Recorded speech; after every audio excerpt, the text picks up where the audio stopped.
বিসমিল্লাহির রহমানির রহিম। আসসালামু আলাইকুম। কৃষি কথা ইউটিউব চ্যানেলে আপনাকে স্বাগতম। এই মুহূর্তে যে যেখান থেকে বসে আমার এই অনুষ্ঠান দেখছেন সবাইকে আন্তরিক শুভেচ্ছা জানিয়ে শুরু করছি আজকের প্রতিবেদন।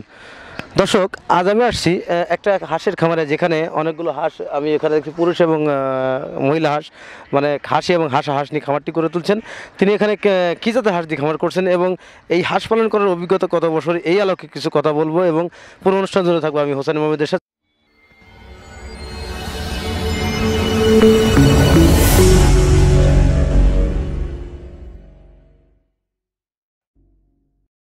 আসসালামু আলাইকুম। ওয়ালাইকুম সালাম। ভালো আছেন কাকা? আল্লাহ ভালোই রাখছে। আপনার নাম কি? মান্নান মন্ডল। মান্নান মণ্ডল। আপনার গ্রামের বাড়িটা কোথায়? কামালপুর। কামালপুর। আপনি এইখানে কোথায় আসছেন? এখানে আছে শ্রীপুর। শ্রীপুর নর্দীপুর বলা হয় আর কি। শ্রীপুর। ও, বুঝতে পারছি। আচ্ছা, এই যে চরে আসছেন, এখানে কি করতে আসছেন আপনি? এখানে হাঁস নিয়ে আইছি কতগুলো হাঁস নিয়ে আসছেন আপনি? 1300। কয়দিনকার হাঁস নিয়ে আসছেন? এই যে 3.5 মাস। 3.5 মাস বয়স। আপনি কি জাতের হাঁস দিয়ে খামারটি করছেন? ক্যাম্বেল। আপনারা কেন ক্যাম্বেল হাঁস দিয়ে খামার করেন? ক্যাম্বেলের ধরেন উন্নতি বেশি হয়। আপনার কতগুলো হাঁস আছে এখানে? 1300। হাঁস পালন করার অভিজ্ঞতা কত বছর আপনার? আজকে 18-19 বছর। 18 থেকে 19 বছর। আপনি এই যে এই পেশার আগে কি পেশার সাথে জড়িত ছিলেন আর কি? এই ধরেন যে আমি গেলবার আসছিলাম 3000 আসছিলাম। আমি নাটোর গেছিলাম, নাটোর যা ধরেন মার খাইছিলাম। মার খা আবার 1500 আনছিলাম। এখন আল্লাহ 1300 বাঁচা লাগছে। 3000 হাঁসে কীভাবে ধ্বংস হলো আপনার? ধ্বংস হয়েছিল, একজনের বিরামালা হাঁস ঢুকে দিয়েছিল। দেওয়ার পরে ধরেন ওইতে আমার সমস্যা আগেছিল। আচ্ছা, হাঁসের কি ছোঁয়াচে রোগ আছে? আছে। কি রোগ হয়ে থাকে হাঁসের? হাঁসের রোগ হলো ডাক পেলে, কলেরা, আর লগে আপনার গাব্বু, 3টে আছে। এই হাঁস যে পালন করেন, এই হাঁস পালন করার অভিজ্ঞতা তো আপনার 18 থেকে 19 বছর। আপনি বড় হাঁস দিয়ে খামার করেন না ছোট হাঁস দিয়ে খামার করেন? আগে বড় দিকে কথা মানে বাচ্চা। আপনি বাচ্চা দিয়ে করেন কেন? লাভ বেশি হয়? বাচ্চার লাভ বেশি হয়। যাক, আপনার এই যে 3 মাস বা 6 মাস, এখন হাঁসের বয়স 3 মাস, এই হাঁসটা 3.5 মাস, এই হাঁসটা বাচ্চা কিনলে বড় কিনছিলেন? বাচ্চা কিনছিলাম। কয়দিনকার বাচ্চা কিনছিলেন? 2 দিনকার। কোথা থেকে বাচ্চা সংগ্রহ? উল্লাপাড়া। এই যে চরে আসছেন, চরে হাঁস কি খায় বা কি খাওয়াতে নিয়ে আসছেন? চরে ধরেন যে হারা দিন পানির পর ভাসে, 2 সাইডে হামুক টামুক গইছিটেছি, হামার গইছিটেছি খায়, আর বিকেলবেলা ধান দিই। আর ধান আর কি দেন? খালি ধানই দিই। শুধু ধান। এখন আপনার হাঁসের পরিপূর্ণ ডিম আসার সম্ভাবনা কয় মাস পর্যন্ত? আর দিন 15। 15 দিন। আপনার 3.5 মাসে ডিম আসবে? আসবে। আপনার বাসা তো এই বেলতলা, রানীনগর, কামালপুর, শ্রীপুর আর কি। ওইখান থেকে আপনি এইখানে আসছেন, ওখানে তো গাজনা বিল আছে, ওখানে হাঁস পালন করেন। বর্ষা বেশি, এই জন্যে চলে আইছি চরের পাশ। এখানে কতদিন থাকবেন আর? এখানে পৌষ মাসে বাড়ি যাব। হাঁস পালন করার অভিজ্ঞতা তো আপনার 19 বছরে। এই দিক থেকে আপনি কি মনে করেন হাঁস পালন কতটুকু লাভবান হতে পারবেন? লাভ ধরেন যদি ব্যবসায় মার না খায় তাহলে ব্যবসায় উন্নতি আছে। আর মার খালি পারতে সে তো বুঝতে পারেন না কী হয়। হাঁসের তো ভ্যাকসিন করতে হয়, কি ভ্যাকসিন করতে হয়? ডাক পেলে আর কলেরা আর কি। এই দুটো করলে কোনো সমস্যা হয় না? তারপরে পাশাপাশি হাঁসের যে প্রধান খাবার শামুক, পাশাপাশি আপনারা ধান দিচ্ছেন, এ থেকে আপনার 3.5 মাসে ডিম আসবে? আসবে। গমের বসি খাওয়ান লাগে, গম খাওয়ান লাগে, ফিট খাওয়ান লাগে। 1350 হাঁস থেকে আপনি কি পরিমাণ ডিম আসবে? 1000-1100 আসবে। এই যে 1100 যদি ডিম আসে, প্রতি মাসে কি টাকা আয় করবেন এই হাঁস থেকে? আর ধর প্রতি মাসে এসব কলাবি 10,000 টাকা দৈনিক। 10,000 টাকা। তারপর 3 লাখ টাকা। 3 লাখ টাকা যদি মাসে আয় করেন, সেক্ষেত্রে আপনার ওখানে তো ব্যয় আছে, কি পরিমাণ ব্যয় হবে? ব্যয় মানে ধরেন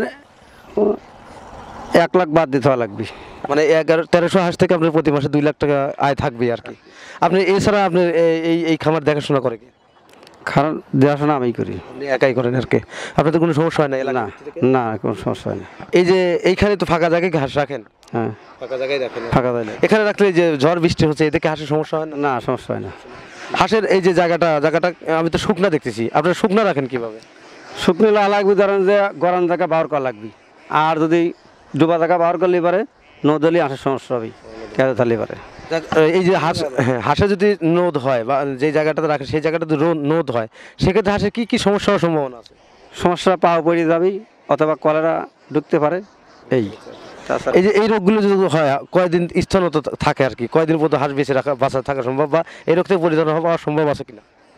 এই রোগটা যদি হয় ধরেন যে ভালো সুন্দর জায়গা হলেই পারে, বাগান হলেই পারে, শ্যামাই লাললেই পারে, সেটা পরিবর্তন হয়।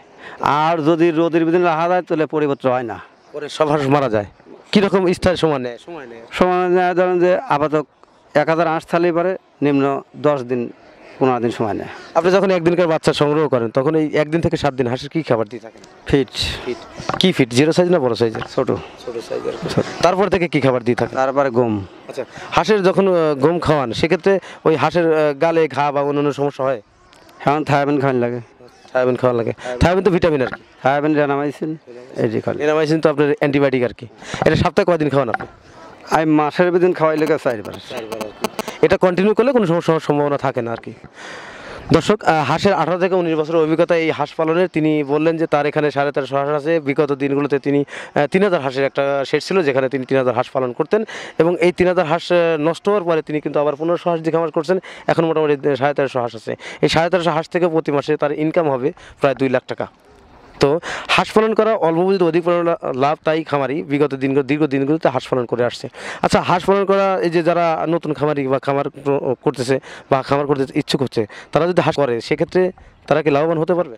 তারা যদি অভিজ্ঞতা না জানে তাহলেই ধরেন মার খাবে। হাঁস পালন করতে কী কী অভিজ্ঞতা প্রয়োজন? অভিজ্ঞতা বেশি হলে লাগবে টাকা। টাকা থাকলে এবারে সব কিছু, টাকা না থাকলে কিছুই হবে না। টাকা থাকলে কি সব সমাধান হয়? হবে। খামার করে কীভাবে সমাধান হয়? সমাধান হবে ধরেন যে আমার 80 2 ধান দেওয়া লাগবে, আমি দিলাম 1500, ওই তো খামার টেকবে নি। দর্শক, খামারে একটা গুরুত্বপূর্ণ কথা বলছে, যে কথাটা আসলে জানাটা আপনাদের জরুরি।